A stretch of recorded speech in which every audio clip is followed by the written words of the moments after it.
What would you do if you saw an 80-year-old woman fall face first onto the wet concrete? Would you drop everything to help her? Or would you check your watch, step over her body, and keep walking because you were too busy?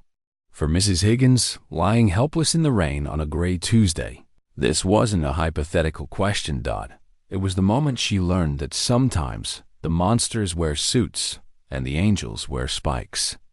The rain in Seattle didn't just fall. It permeated everything, Dot. It was a relentless, chilling drizzle that turned the city into a watercolor painting of grays and blues. Near Pike Place Market, the air was heavy with the scent of roasted espresso beans and the metallic tang of wet asphalt. Umbrellas bobbed like black mushrooms along the crowded sidewalks as commuters rushed to their offices. Eyes fixed on the ground or their screens, Mrs. Higgins moved through this chaotic river of people like a small, fragile boat fighting a current. At 82 years old, every step was a negotiation with gravity. She wore her favorite beige trench coat, buttoned all the way to the chin, and a floral silk headscarf that protected her thinning white hair from the damp. Her hands, trembling slightly from age and the cold, clutched two brown paper grocery bags. They were heavy, too heavy. Inside were a dozen bright oranges, her grandson's favorite. He was visiting tomorrow, and Mrs. Higgins wanted to make him fresh juice. It was a small act of love, but it was taking every ounce of her remaining strength. "Excuse me," she whispered as a tall man bumped her shoulder without apologizing. Sorry. She stopped to catch her breath near a crosswalk. Her joints ached in the damp cold. She looked at the flashing red hand signal across the street. She just needed to make it 2 more blocks to the bus stop. Just 2 more blocks. Coming down the sidewalk in the opposite direction was Brad. Brad was the kind of man who walked as if the pavement owed him rent. He was in his early 30s, dressed in a sharp, navy blue slim-fit suit that screamed junior executive. His brown leather shoes were polished to a mirror shine, reflecting the city lights. In one hand, he held a venti latte. With the other, he gestured wildly while speaking into his Bluetooth earpiece. "I don't care about the supply chain, Mike," Brad shouted, his voice cutting through the rain. To get it done, or I'll find someone who can. I have a lunch at 12 that I cannot be late for. Brad was walking fast, weaving through the crowd. He saw Mrs. Higgins, but he didn't really see her. To him, she was just an obstacle, a slow-moving pixel in the simulation of his important life. Mrs. Higgins stepped forward as the light changed, but her wet shoe found a slick patch of oil on the concrete. It happened in slow motion. Her foot slid out. Her arms flailed. The paper bags, weakened by the rain, tore open. Mrs. Higgins hit the wet pavement hard. Her knees slammed into the concrete. The oranges spilled out, rolling like bright billiard balls across the gray sidewalk, dodging the feet of pedestrians. "Oh," she gasped, pain shooting through her hip. She tried to push herself up, but her arms were too weak. She was stranded on the cold ground, wet and humiliated. Brad was right there. He was 3 feet away when she fell. He stopped for a split second. He looked down at the old woman struggling in the puddle. He looked at the oranges blocking his path. Then he looked at his watch. "Yeah, hold on, Mike," Brad said into his headset. Instead of offering a hand, Brad sighed. He lifted his expensive leather shoe and stepped over Mrs. Higgins's legs, careful not to let the muddy water splash his hem. He kicked a stray orange into the gutter to clear his path and kept walking. "Please," Mrs. Higgins whispered, reaching out a hand. Brad didn't even look back. He took a sip of his latte and marched on. Mrs. Higgins lay there, watching the navy blue suit disappear into the crowd. The cold water soaked through her beige coat, chilling her to the bone. But the cold in her heart was worse. She felt invisible. Discarded. Like a piece of trash on the Seattle sidewalk. Dozens of other people walked by. They glanced at her, then quickly looked away, caught in the paralysis of the bystander effect. "Someone else will help," they told themselves. "She's probably drunk." I'm late. Tears mixed with the rain on Mrs. Higgins's face. She stopped trying to get up. She just closed her eyes, waiting for the humiliation to end. If your heart breaks for this injustice, if you believe that no elderly person should ever be ignored like this, please take a moment right now to like this video and subscribe to our channel. Let's prove that humanity isn't lost. Then, a new sound cut through the noise of traffic and rain. Clack, clack. Clack, clack. It was the hard, rhythmic sound of skateboard wheels hitting pavement. A group of 4 young men turned the corner. To Brad, and probably to Mrs. Higgins, they looked like a nightmare.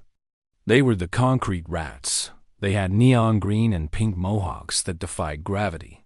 Their black leather jackets were covered in aggressive metal, spikes and studs. Their faces were pierced with silver rings. They carried skateboards covered in graffiti and stickers. They were loud. They were rough. They were exactly the kind of people Brad would cross the street to avoid. The leader, a guy named Spike with a green mohawk and a safety pin through his ear, slammed on his tail to stop his board. He saw the oranges. Then he saw the beige coat on the ground. "Yo, hold up," Spike yelled to his crew. The 4 skaters hopped off their boards instantly. The noise of the city seemed to stop as they surrounded Mrs. Higgins. From a distance, it looked threatening. 4 punks circling a fallen old lady. But then, Spike dropped his board. He didn't kick her. He knelt down in the puddle, ruining his expensive skinny jeans without a second thought. "Hey, Grandma," Spike said, his voice surprisingly gentle. "You take a spill?" Mrs. Higgins opened her eyes, terrified by the metal spikes inches from her face. I'm sorry. I just slipped." "Don't be sorry," Spike said. He reached out a hand. His fingernails were painted black, but his grip was warm and steady. "Let's get you vertical." On 3. 1, 2, 3. With tender strength, Spike lifted her up. His friends Riff, T-Bone, and Zero were already in motion. They were scrambling all over the sidewalk, chasing the rolling oranges. T-Bone, a giant guy with a face tattoo, crawled under a bench to retrieve one. Brad, who had stopped at the traffic light a few yards away, turned around to see what the commotion was. He saw the punks. He saw them helping the woman he had stepped over. And then, Spike saw Brad. Spike saw the navy blue suit. He saw the latte. And he saw the way Brad was looking at them with judgment. "Hey, suit," Spike yelled. His voice wasn't gentle anymore. It was a weapon. Spike handed Mrs. Higgins her bag, now refilled with oranges by his crew. "You okay here for a sec, ma'am?" "Yes, thank you, young man," she stammered. Spike picked up his skateboard. He didn't ride it. He held it like a shield. He walked straight toward Brad. His 3 friends fell in behind him, forming a phalanx of leather and spikes. Brad froze. The light changed to green, but he couldn't move. I'm on a call," he stuttered, pointing to his ear. "Hang up." Spike growled. Brad hung up. He looked terrified. He thought he was about to get mugged. "I saw you," Spike said, standing toe-to-toe with the corporate climber. "I saw you step over her. Like she was garbage. I was in a rush." Brad defended himself, sweating. "I didn't want to get my shoes wet." Spike looked at Brad's shiny brown shoes. Then he looked at his own combat boots, soaked and muddy. "Your shoes?" Spike laughed, but there was no humor in it. "Man, you got a $500 suit and a 10-cent heart." A crowd had started to gather. People were filming. They weren't filming the dangerous punks. They were filming the hero shaming the coward. "We look like trash to you, right?" Spike gestured to his mohawk. "But at least we know how to treat a lady. Next time you see someone fall, you help them. I don't care if you're late for the apocalypse. You help. You understand?" "Yes," Brad whispered, his face burning with shame. "I understand. Good." Spike said. "Now walk away before I make you eat that latte." Spike turned back to Mrs. Higgins. The scary demeanor vanished instantly. "You got a ride, ma'am? Or you want us to skate you home?" "T-Bone gives great piggyback rides." Mrs. Higgins laughed, a sound of pure relief. "The bus stop is just there. We'll walk you." Spike insisted, and they did. The four spiked, pierced, leather-clad punks formed a protective honor guard around the little old lady in the beige coat. They carried her oranges. They held her arm. They waited until she was safely on the bus stop. Mrs. Higgins waved from the window as the bus pulled away. The concrete rats waved back, skateboards raised in a salute. Brad made his meeting on time, but I doubt he enjoyed his lunch. He learned a lesson that day on the wet streets of Seattle. He learned that character isn't defined by your net worth or the cut of your suit. It's defined by what you do when someone falls. Those scary kids showed more class in 5 minutes than Brad had shown in his entire career.